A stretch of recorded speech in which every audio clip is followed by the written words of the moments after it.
Welcome back, everyone. Now, let us begin without wasting too much time. You have seen my top 11 through 20 films of horror. Now it's time to finish off this list. So, let us begin with number 10. Nightmare on Elm Street 3. Now, looking at this film, I can definitely tell that Wes Craven had some say in what this film was going to be like. It is obviously far better written than the second movie was, and also does not break some of the rules which became kind of common ground for Freddy Krueger at the time. That being said, it's also very evident in some parts that Wes didn't have full control, because the original idea was that he was supposed to come on for director, but for some reason they didn't complete that fulfillment of an idea. So instead, it turns out that he just got to write it, and that's it, and they completely changed the script for quite a bit. I would really like to see what his idea was, but I digress. What we still got, however, was not bad. The Dream Warriors, Nightmare on Elm Street 3, was actually still a fairly solid film, with some very good actors, and a couple of actors who would actually still come forth for the next sequel, as well as finally finishing up some of the background for our main antagonist and her father. So, in a way, it's almost like finally completing the first major story arc of the series. Number 2 is not that great, but number 3 by far makes you forget what number 2 did to you. Number 3 is a great, I repeat, great film that any fan of the Nightmare series must go out and see. Number 9.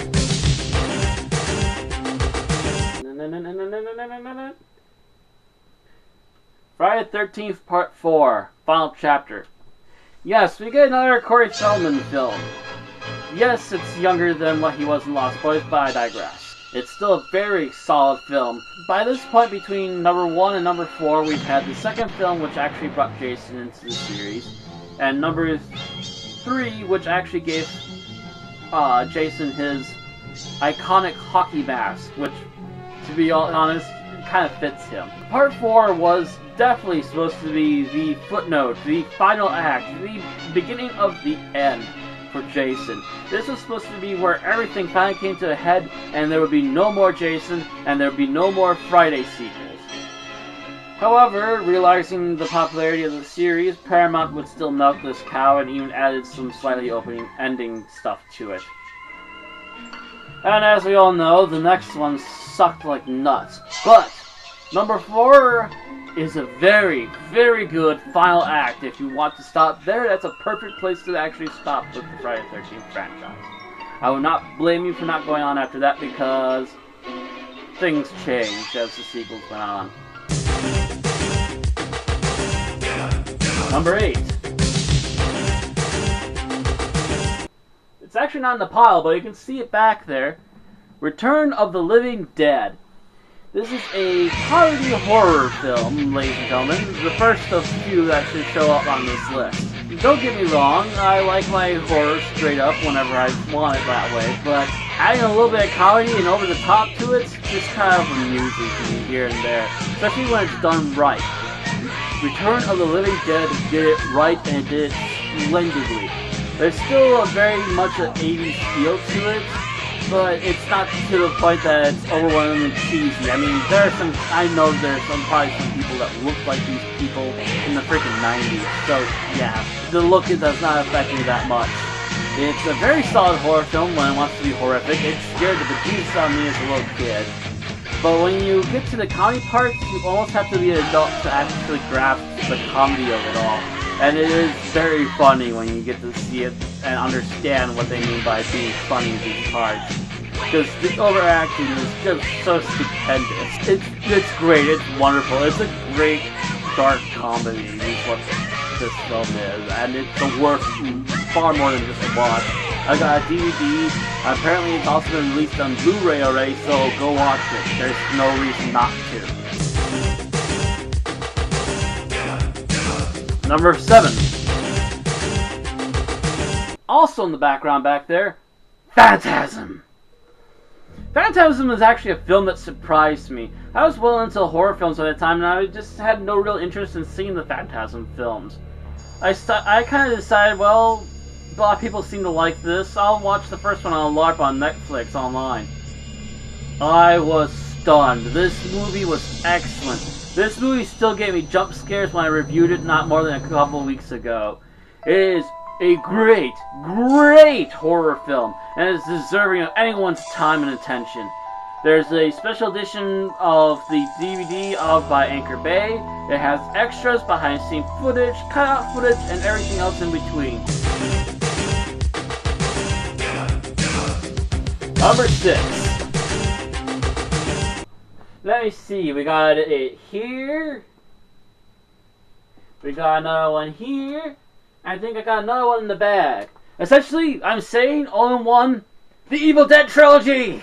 The first Evil Dead was done by Sam Raimi, Bruce Campbell, and their friends, as well as a few gals that they hired on extra for the film, to try and prove the fact that they could actually make a film and be very successful at it. Ta-da! They're making a fourth one, which may or may not be a remake, we're not sure, but then again, some of the other films in the series did remake parts. Matter of fact, the first 5 minutes of Evil Dead 2 was actually a remake of the first Evil Dead. Number 2 is still a fairly decent film, a lot more gore, a lot more special effects, a lot more slapsticky humor with disgusting things, which is still amusing. And then we finally come into what is currently the third and final part of the trilogy, Army of Darkness. Army of Darkness was less of a horror and more of a Seven Voyages of Sinbad kind of thing. They wanted to take the Ray Harryhausen action-adventure genre and add it to the Evil Dead library. And they did it great and wonderful. There are still some elements of horror, the undead rising, the deadites, and everything else in between.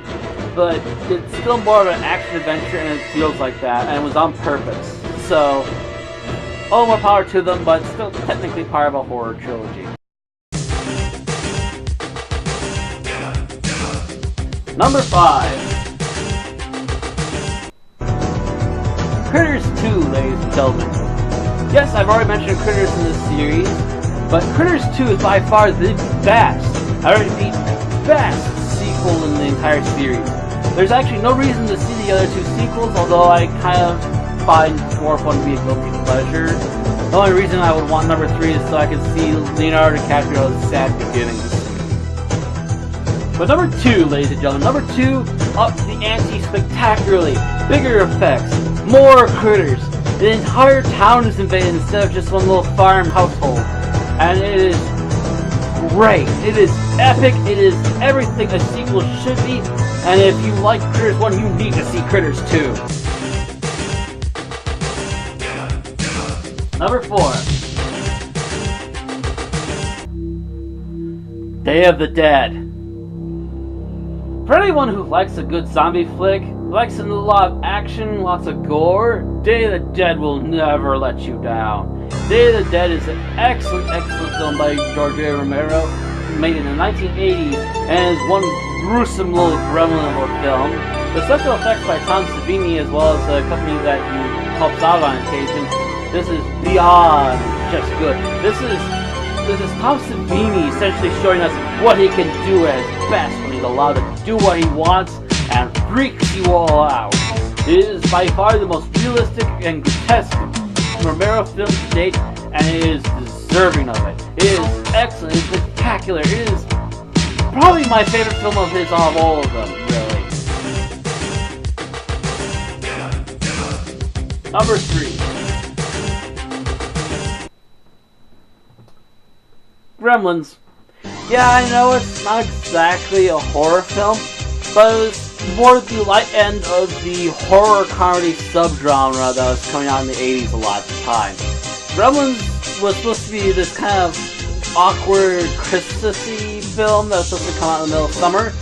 Instead, it scared the fuck out of a lot of kids and sent them crying. But I digress. Beyond that, it's actually a really good film. It's produced by Steven Spielberg, a man who knows how to produce a film, and has some very excellent animatronic work done throughout the entire thing. These gremlins look almost completely lifelike.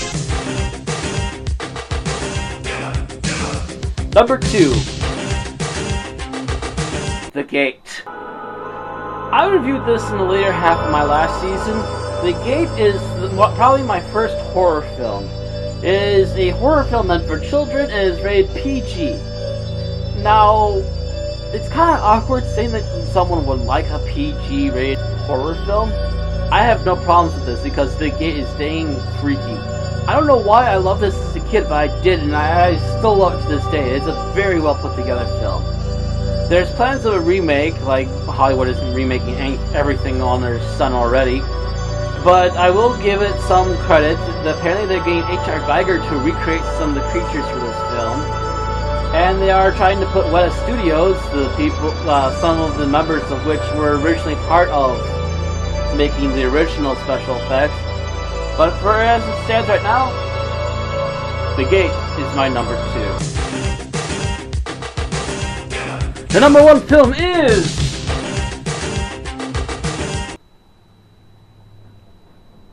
Halloween. The one, the only, the classic Halloween. Yes, the original 1970s Halloween, made by John Carpenter, the man who brought us numerous other horror films.